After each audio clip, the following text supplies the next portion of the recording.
Citizen Television.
Greetings and welcome to another episode of the Planetary Persuader. I am Cosmic Kev, your host.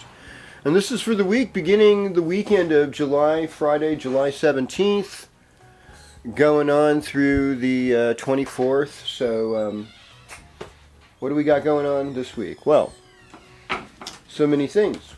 First of all, we're on a waxing moon cycle. That's important to know. That means that the moon's gaining energy. It's gaining largeness. Because we had a new moon on the 16th. That was just yesterday. So, moon is in Leo today. And not only is the moon in Leo, but Venus is in Leo as well. But Venus is moving into Virgo tomorrow, folks. And Venus is really not going to be in Virgo very long. And it's only going to go to the 1 degree mark. And I'll tell you, even before Venus went retrograde, I've been feeling it because we've already began what I'll call the shadow period of Venus. So once it hit 14 degrees Leo,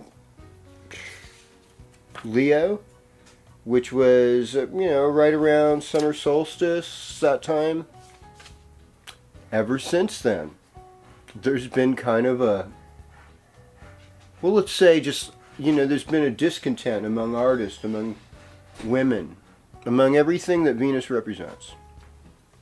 And so Venus is slowing down. Her gaze is upon us. And it's entering the sign of Virgo. And Virgo Venus in Virgo, I hear, is a sign that likes to get naked the most. Like a sign that likes sunbathing natural. And since it is the heat of summer, I mean, it's going to be late July through early August that Venus is going to be in Virgo. It goes back to Leo on it looks like the 8th, or rather the 7th. So, I think it's the 7th that we will have Venus go back in, or the first rather, it will be back into Leo. It's going to be, like I said, it was a very short time. So actually on the 31st we'll have Venus back in Leo again. So we really only got about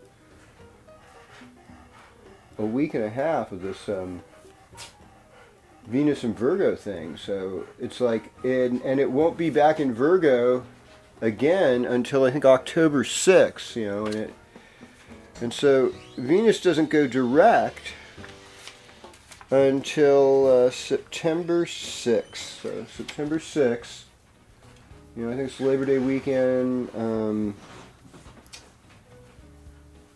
Everything will be right after that, kind of. Because you'll still be in a shadow period until, I think it was like October 8th or something. When Venus goes back into Virgo. So, that's the Venus dance. And let me talk about Venus and Leo for just a little bit. It's about high expectations, folks. And I would think, what I know about Vedic astrology, it's been in Cancer in the nakshatra of Alesha.